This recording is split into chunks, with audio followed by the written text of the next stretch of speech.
Greetings, everyone. Well, it's that time yet again.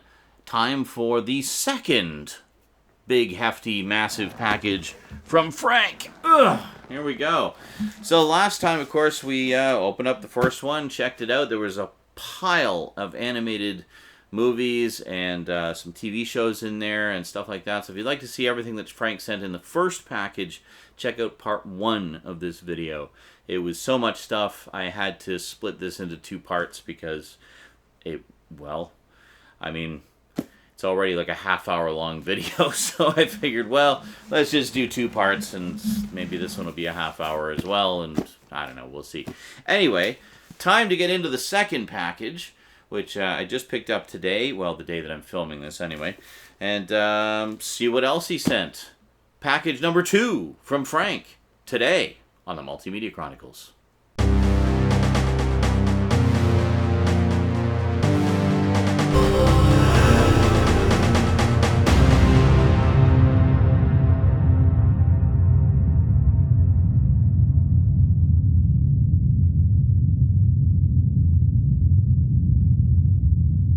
Welcome back. Alrighty, let's open this up here, being careful not to show the addresses, of course.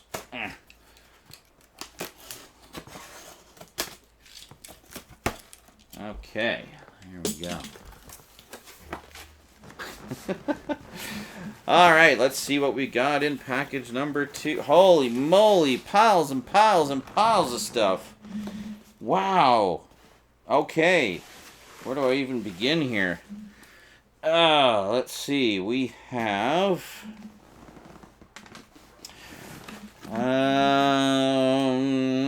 okay, here we go. Let's start here. We have... Hey, awesome. I think he sent me the first set of this ages ago with the first 2 seasons. We have Perfect Strangers, Season 3. I didn't even know they'd released the rest of this. Is this, Warner Archive? Oh, Warner Archive. They put it out through Warner Archive. Nice.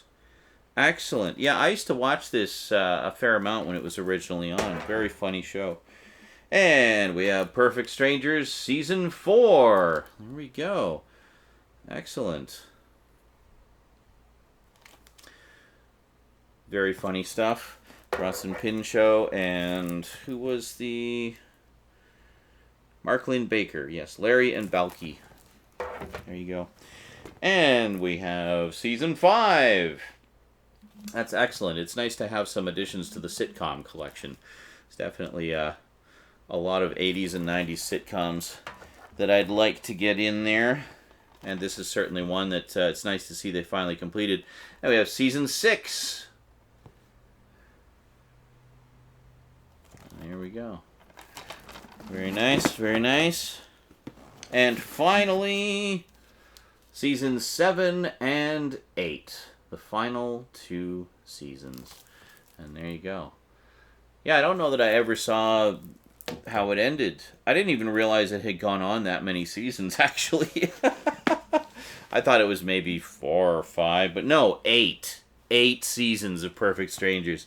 That's awesome. Well, thank you very, very much for that, Frank. It's great. I had no idea that they had released the rest of them. I just assumed that it was one of those sitcoms that kind of went into limbo after they'd released the first 2 seasons, but nope, there they are. That's the rest of them. No complete series set, I guess, is just the season sets, but hey, that's okay, whatever. The important thing is, they're out. Next up, we have, oh yes, Frank, of course, sent me all the previous volumes of this and the movie, so now, at long last, we have the final volume of DuckTales, the original DuckTales, and that's it. As far as I know, this is the rest of them. I don't think there's any more, or maybe there's a handful of episodes. I don't know. Well, anyway, it's great to have another volume. 25 episodes on this set, so very, very cool. I think it's a Disney Movie Club exclusive. Yeah, they've done that with quite a few of the animated ones, made them Movie Club exclusives. And another one from the archive collection, we have Mr. T, the animated series. Oh yeah, talk about 80s. Man, is this Mr. T and the T-Force? I can't remember. Or was that the, let me see here. Remember a time when the coolest guy around had a mohawk, gold chains, charisma to spare, and his own Saturday morning cartoon series? You're no fool. You know we're talking about the one and only Mr. T. And the 13 awesome and A-OK episodes in this terrific 2-disc collection. Mr. T coaches a team of teen gymnasts. Their star-spangled bus transports them to gymnastic competitions in exotic locations, and along the way, the ace athletes solve mysteries and right injustices. From New York City to Las Vegas to the Aztec pyramids, crime doesn't stand a chance against the original tough guy and his team of acrobatic wonderkinds. Now quit your jibba-jabba and play the DVD. Okay, very cool. Mr. T. I don't know if Mr. T and the T-Force was a different series, or I think it might have been a different one. But very, very cool. Let's see. Next up we have, let's go with this one here. We have, hey, Spencer for Hire, Season 3. Excellent. Another one that I had the first 2 seasons, I think. And apparently this was the last season, so they only did 3 seasons. Well, very cool. So I guess that completes. I'll have to double check. I'm pretty sure. I know I have at least the first season, and maybe the second season. No, I think you probably know my collection better than I do, Frank. But yeah, I think you're right. I do have the first. I know I have the first season at least. I think you're right. I do have the second season as well, and this apparently completes the set. So thank you very much. Very good. I love like 80s and 90s, well, and 70s actually, like cop drama type stuff. It's great. Let's see what else we got here. We got some Porky Pig. Oh, holy moly. Okay, this is Porky Pig 101. Get this. 5 discs, 101 classic Warner Brothers animated shorts. Holy guacamole, Batman. Wow. 101 shorts. That's crazy. 2 of which are in color. The rest are in black and white. Yeah, there was a lot of Porky Pig done back in the day. That is amazing.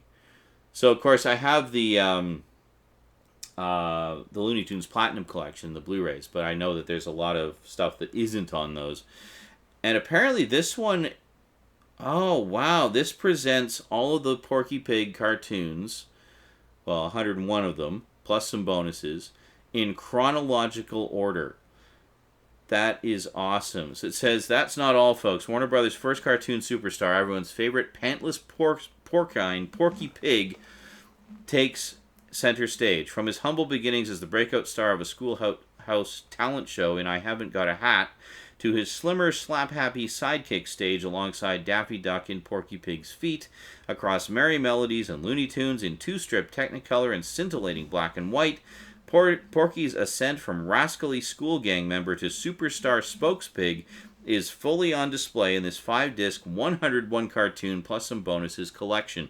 Presented in chronological order with key commentaries by noted animation scholars and superfans on select shorts of significance, this tome contains all the tunes you need to become a true professor of Porky Pigology. Well, that is awesome. I didn't even know this collection existed.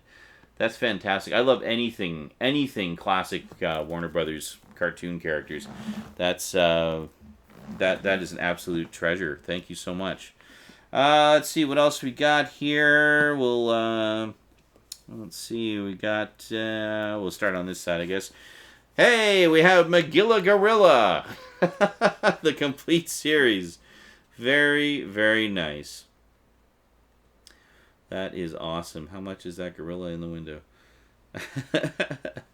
That's great. And this is like the nice set that came out too, with the gatefold cover and stuff. Very, very nice.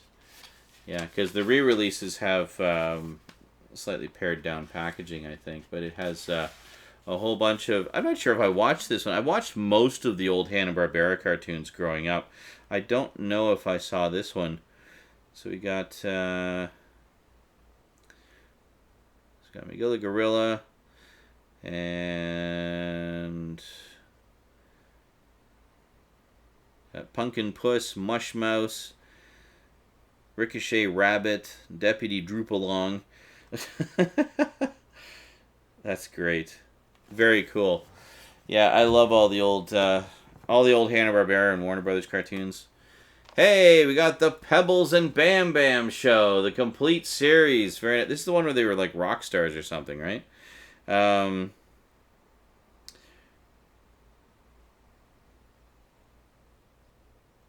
Sally Struthers as the voice of Pebbles. Wow, that's crazy. She had divers in school with Bedrock High. Yeah, this is when they're in high school. That's what it is. Rockamamie Scream after another. Very, very cool. Maybe this isn't the one. I think I'm thinking of a different one. But yeah, so this is like Pebbles and Bam Bam in high school. Yeah, very cool. And then we have, hey, oh my god, this is awesome. This I used to watch religiously as a kid. We have the Yogi Bear Show, the complete series. How cool is that? The first breakout superstar within the Hanna-Barbera roster. That is awesome. Yeah, I actually have the CG slash live action movie that they did a few years ago, but I don't have a ton of Yogi Bear.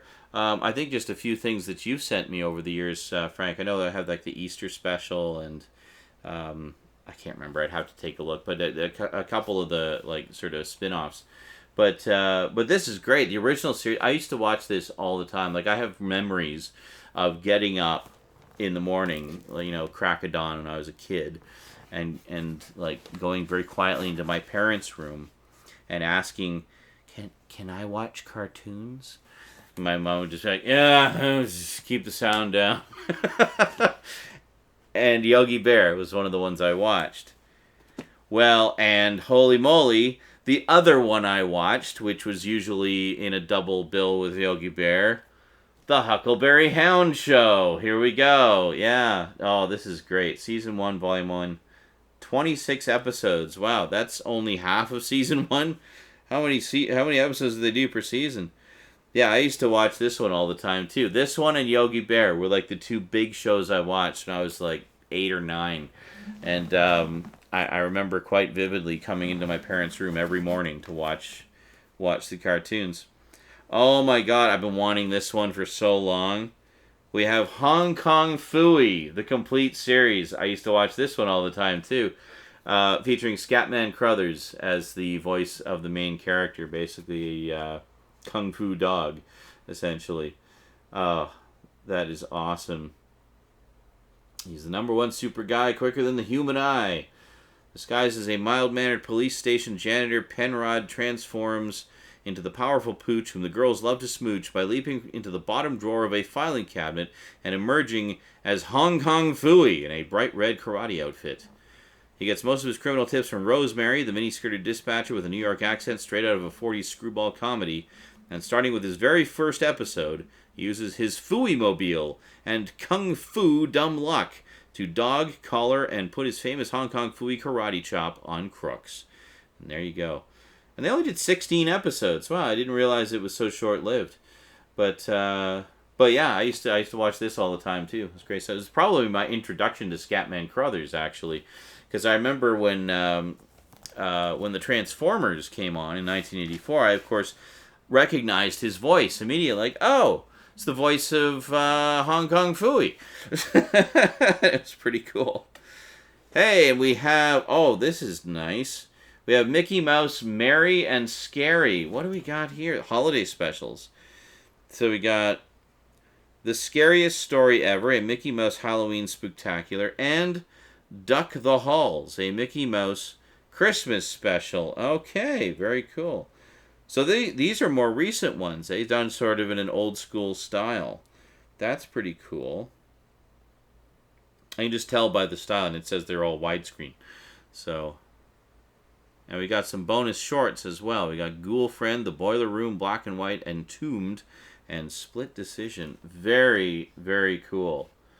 Well, definitely going to enjoy checking those out. I always loved when I used to watch Magical World of Disney quite a bit growing up.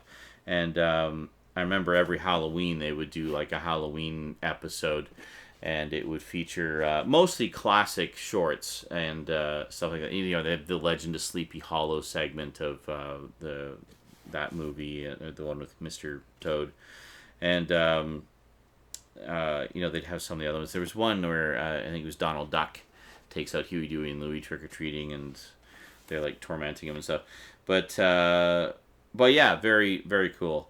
I've always enjoyed Disney's specials. And next up, I didn't even know they put this out on DVD. Oh, this is awesome. We have Sonic Boom. Yeah. Season 1, Volume 1. Wow. Almost 5 hours. Very cool. Sonic, as you haven't seen before, an ensemble comedy that pokes fun at action-adventure storytelling, but still manages to deliver plenty of adrenaline. Yeah, I watched a bunch of episodes when this first came out. I thought it looked like a lot of fun. Quite different from the Sonic shows that we've seen before, of course.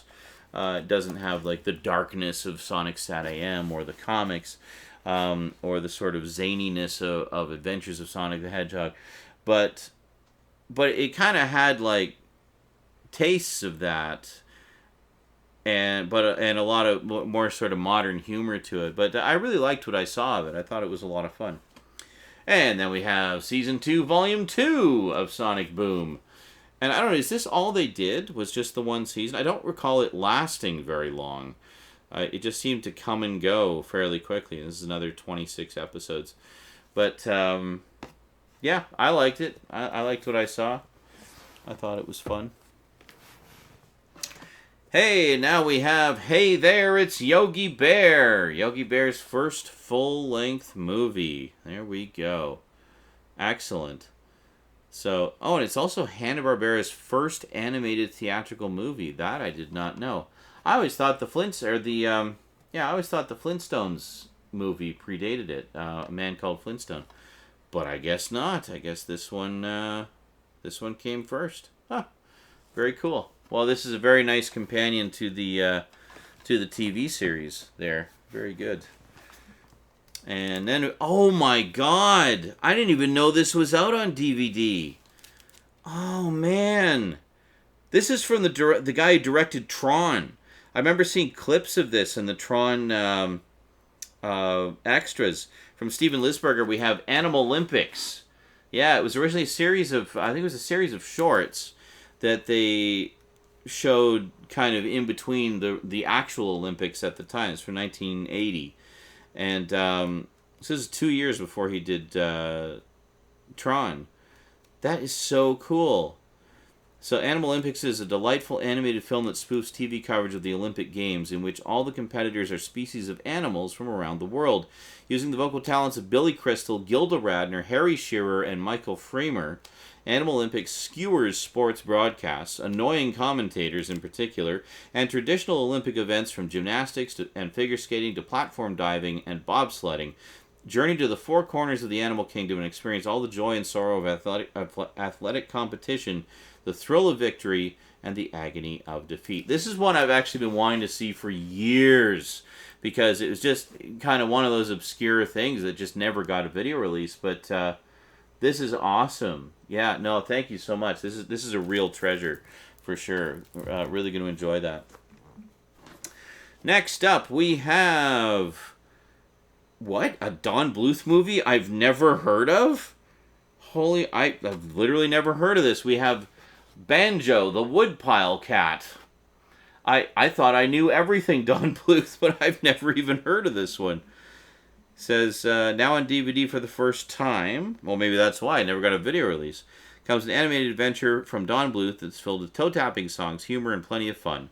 Although he has a happy life on a farm, Banjo can't stop getting into trouble. When his dad threatens to punish him for leaping off a roof, Banjo decides to run away, so he hops aboard a feed truck bound for Salt Lake City. But the kitten soon learns that while the city is exciting, it's also dangerous. Cold, hungry, and alone, Banjo longs to return home. His only hope for getting back to the farm lies with an alley cat named Crazy Legs, voiced by Scatman Crothers. What did we just say? Hong Kong. It's like the 6 degrees of Scatman Crothers here. In this story that's perfect for the whole family. When did this come out? I've never even heard of this. 1979. What? This predates The Secret of Nim. How have I never ever heard of this? Well, damn. Thank you. I honestly thought I knew all of Don Bluth's movies, and that until I was today years old when I learned that The Secret of Nim was not Don Bluth's first full-length feature movie. Apparently, it was Banjo the Woodpile Cat. Who knew? So that's very cool. Thank you so much, dude. I'm definitely going to enjoy checking that out. Wow, this is a very eye-opening package. Holy moly. Next up, we have, oh, nice, a Flintstones Christmas collection. You wanted to make sure you got this to me before Christmas, didn't you? I'm seeing a few Christmas things in here.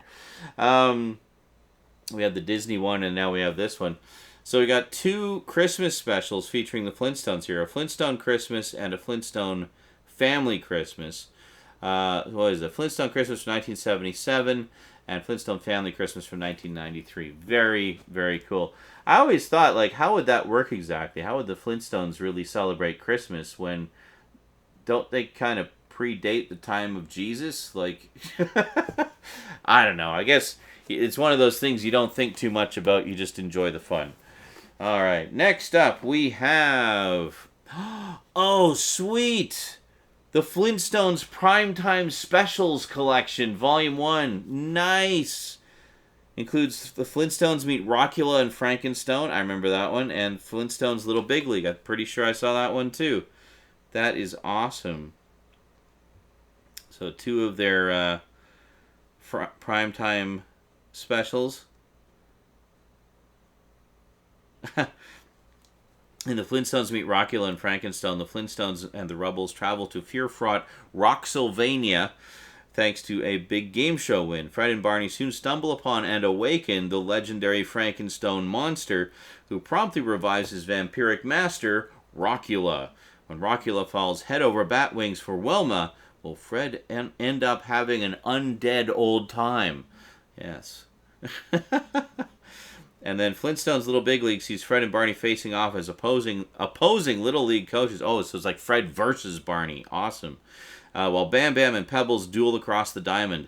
Swept up by competitiveness and paternal pride, their friendship ends in the doghouse. Meanwhile, a cop, a judge, and Mr. Slater all putting pressure on Fred to win at all costs. What's a cave dad to do? Well, that sounds like a blast. Excellent. And of course, the Flintstones started as a primetime series. Like it was meant to be, I mean, suitable for families, but primarily geared towards, teens and adults. So it was great that they did these primetime specials as well to kind of put it into, and the thing about having it in primetime is they could do slightly more grown-up humor, I guess, than they could do in, say, a Saturday morning show. So, I mean, if you just watch, like, the Flintstones, in particular things like this and the original series, compared to stuff like, Yogi Bear and Huckleberry Hound, you can really see that Hanna-Barbera was making an effort to cater to different age groups with their shows and show that, hey, animation doesn't necessarily have to be just for kids. The Simpsons and Family Guy and all those shows that are on now and that are, adult animation is pretty much accepted now, all of them owe a debt of gratitude to the Flintstones for kind of paving the way for that, They were really the first to do that. So here we've got the Flintstones Primetime Specials Collection, Volume 2. There's 4 on this one. We have the Flintstones New Neighbors, Fred's Final Fling, Wind Up Wilma, and Jogging Fever. New Neighbors, I think I've seen that one as well. When the gruesome Frankenstone family moves in next door to Fred and Wilma, Fred is furious, but Wilma insists they welcome their new neighbors. Can Frank Frankenstone turn Fred's views around? Interesting. Fred's Final Fling, a mix-up in medical records, causes Fred to think he only has 24 hours to live. Dazed by the news, Fred ponders his end and embarks on a 24-hour do-good blitz. Wind Up Wilma. After Wilma angrily pitches a melon at 2 thieves stealing her grocery money, the manager of the Bedrock Dodgers signs her up to pitch in the majors. And finally, Jogging Fever. After his wife, his boss, and the entire town of Bedrock notice Fred's weight gain, he decides to get in shape by running in the big Rockstone Marathon and finds out how badly out of shape he really is. Well, those sound like a blast. I love the Flintstones. Such a wonderful series. And the Flintstones I YabbaDabbaDoo. Is this, Oh, wow. Okay, this is Pebbles and Bam Bam getting married. Wow. Interesting. Pebbles and Bam Bam are finally getting married. Or are they? Thanks to the feuding of Fred and Barney, the Flintstones and the Rubbles may never talk to each other again. Will these star-crossed lovers ever tie the knot?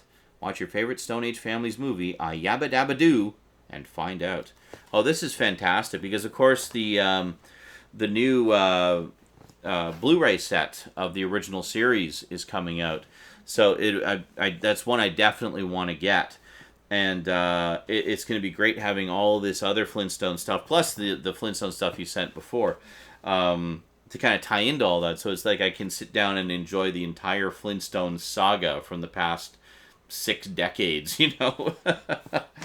And then we have the Flintstones HollyRockAbye Baby. There we go. Pebbles and... Okay, obviously they got married because Pebbles and Bam Bam have kids in this one. Pebbles and Bam Bam produce a double feature. Twins. After discovering they're going to be grandparents, the Rubbles and the Flintstones head out west to the glamorous Hollyrock to visit Pebbles and Bam Bam. But Pebbles is busy with her advertising career while Bam Bam is trying desperately to sell his screenplay, and neither is prepared to deal with an overextended parental visit. As Wilma and Betty try to take charge of baby prep, Fred and Barney set out to peddle Bam Bam's screenplay against his express wishes. Hollyrock players, including one voiced by Raquel Welch, crime bosses, and bowling bags, add to the confusion before the next generation arrives on the scene. I love how the Flintstones has just kind of continued the story, like, canonically, since the original series. Like, we have the original series, and then we have, like, Pebbles and Bam Bam in high school. You got all these primetime adventures. You got Pebbles and Bam Bam getting married, and then later having, you know, career issues and having kids. And I had no idea that the Flintstones was such an intricate saga spanning across other movies and shows. Like, I knew there was other movies and shows, but I didn't realize how much it all kind of ties into the main continuity. It's pretty impressive. And finally, yet another Christmas special. We have a Flintstone Christmas Carol. They've done a lot of Flintstones Christmas specials, eh? So, I mean, gee, who's Fred gonna play? Yep. Let's see. Have happy holidays the Bedrock way. There's just one shopping day until Christmas. Fred is so wrapped up in his acting debut as Scrooge in the Bedrock production of A Christmas Carol that he's completely forgotten to buy any gifts. And worse, he's left baby Pebbles stranded at Cave Care Center. But wife Wilma and a few familiar ghosts perform a true Christmas miracle, helping hubby Fred remember the true meaning of the season. Join Barney, Betty, Bam Bam, and Dino in this hilarious Stone Age version of the magical holiday classic. And there's a bonus episode, Christmas Flintstone, as well. Very cool. So we got, like, just Flintstones Christmas out the yin-yang here. Very, very cool. Wow. Well, obviously a ton of Flintstone stuff here, but lots and lots of other stuff too. We got Sonic Boom, Perfect Strangers, Animal Olympics, Yogi Bear, Don Bluth's apparent first movie that I'd never heard of until now. Wow. Oh, yeah, you've outdone yourself again, Frank. I don't know what to tell you. And just double checking, there's no note. I'm assuming there wasn't intended to be a note in this one. But there was a note in the other one, which I'm guessing goes with this one as well. It just said, to Sean, enjoy, take care, bye, from It's Frank. And speaking of which, Frank has started up his YouTube page again, so if you'd like to check it out, I will include a link in the description down below. So please do give him a look-see and throw a couple of likes his way on his videos, because Frank's a good guy. Yeah, wow, that's amazing. So, yeah, I think whenever I get the Blu-ray set of the original series, I'm just gonna have a freaking Flintstones marathon and watch everything Flintstones that was ever made. I think you've sent me pretty much everything other than the original series, which of course I'm sure we're both waiting for the Blu-ray set on that. But yeah, that's awesome. That is so awesome, dude. Thank you so much. Really, really appreciate that. I mean, so much Hanna-Barbera goodness here. I mean, like, really, you know, just sending waves of nostalgia over me looking at all this stuff, and so many that I remember from my childhood, and lots of new things too that I'm really looking forward to checking out. I just got to find like hundreds of hours of spare time to watch everything now. But yeah, thank you so much, dude. I really, really appreciate everything that you sent in these packages and all the packages in the past as well. You are definitely awesome. Alrighty, well, that is it from me to you for now. Hope you all enjoyed. I know I certainly did. This is fantastic. I gotta figure out the shelf space situation to fit it all on the shelves, but we'll worry about that later. Anyway, thank you very much for watching. Another big thank you to Frank for all the awesome stuff he sent in these past 2 packages. Just mind-blowingly awesome, and so grateful. Big thanks to my Patreon sponsors. Be sure to catch me on Twitch. I stream just about every day, and I will see you all next time. Until then, sayonara.